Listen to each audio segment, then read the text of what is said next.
on in, the water's warm. Please sub, like, ring the bell, you know what to do.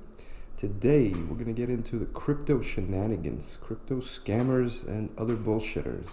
So, the Texas Security Board has recently issued a warning to investors that crypto companies are not going to make full disclosure of the risks and their financial status, which is obvious because they don't have any money, okay? They have no investors, they have no capital for CPAs, for lawyers to make disclosures. They just have a bad idea that will never make any money. So basically, I agree 100% with the Securities Board.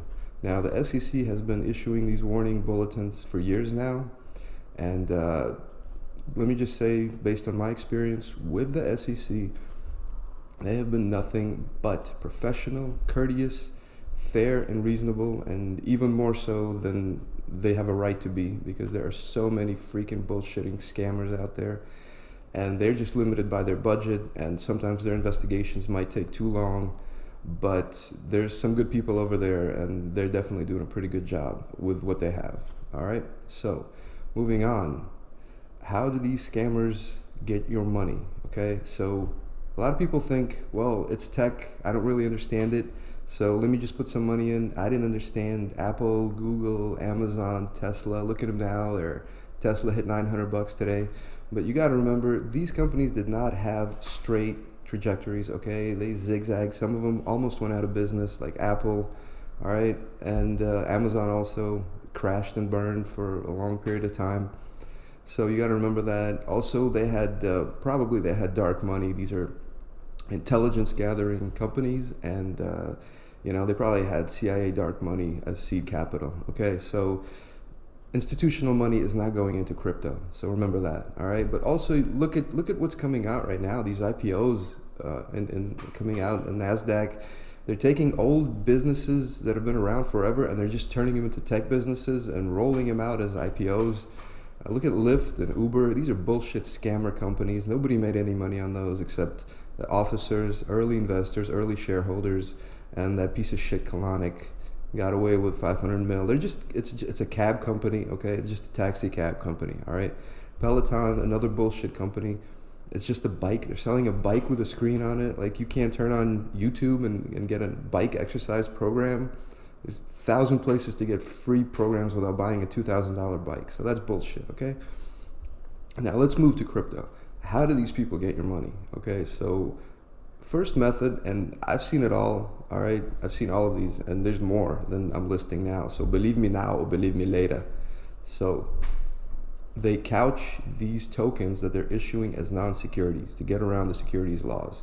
As you may know, securities may only be sold when they're registered or if they're exempt from registration. All right, exemption occurs under Reg D or Reg A, and then sales may be made only to accredited investors. If you don't know what an accredited investor is, then just look it up. It's very basic, 200K salary this year and prior to 2 years, and or $1 million in net worth, not including primary residence. Very simple. Companies have their own requirements, trusts, etc. There's specific requirements for every one of them.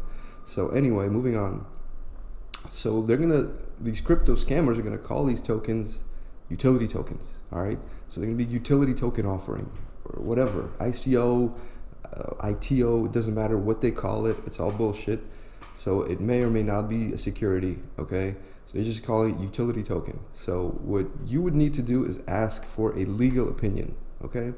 A legal opinion from an attorney. But even then, even if you get a legal opinion like the exchanges do, most exchanges can't sell security tokens. So they ask for a legal opinion that it's not a security. But the attorney is only going to have very limited information on the company. They're not going to be in-house counsel. They're going to only have what they're told, what they're provided with. So that opinion is probably mostly worthless, all right? Just fair warning. So what you would need to do, your best bet is to hire your own counsel, to look behind the project, to do the proper due diligence, that if you decide to go this route with investing in a particular company, and I've seen all kinds of companies, I've seen very professional, high-level PhD engineers and programmers with vast experience, and they were pushing just garbage, bullshit companies that were never made it, that are dead right now, and they got a lot of funding, all right? Fair warning. All right, number two, scammer method is they are going to collude with exchanges. This is very common, okay? So most exchanges are based offshore and they're unregulated. US exchanges are regulated. That's expensive. They need a lot of capital. So there are a lot of scammy, dirty, filthy exchanges that are based offshore in the Caribbean islands, Malta, whatever, wherever there's like no regulations, all right?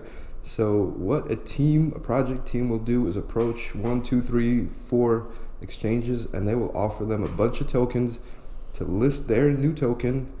And once the sale occurs, a lot of retail investors are going to monitor the sale. They're going to be already on those exchanges. They're going to watch the token, and they're going to see sale occurring and sales occurring, demand increasing. As demand increases, people on the exchanges start buying these tokens. Price goes up, and guess who's selling the token to these people? All right, it's going to be the issuers, and it's going to be the exchange. All right, so eventually the buyers are going to run out, the price is going to peter out, and take a big dump. All right, but it doesn't matter because the issuer and the exchange already made their money, and they're going to move on to the next project and do the same thing over and over and over, rinse, repeat. All right. So this is how it works. It's very common. Exchanges don't give a damn about their own customers, and they will collude with issuers, and they will also ask for money sometimes, and this is their form of payment. And if the issuer doesn't have any money, then they will pay them with tokens that they can resell. Now, in the securities industry, in NASDAQ or other whatever market we're talking about in the US, you have a lockup period, 6 to 12 months, where insiders are not permitted to sell. There's nothing like that in crypto, okay? So you need to understand they're gonna dump their tokens as quickly as possible for as much as possible, all right? And eventually, the retail buyers are gonna get stuck with these crappy tokens that are worthless, and they will never be able to resell them, all right? Have a nice day. Now, the final way that scammers get you is gonna be forks, all right? Forks are extremely common. What is a fork? Fork is a branch, okay? It's just a branch off the ledger. You have your main ledger of Bitcoin, let's say, or Ethereum, whatever, and it's decentralized. You have all the mining computers, all right, all over the world, mining and processing transactions, okay? Litecoin, same thing.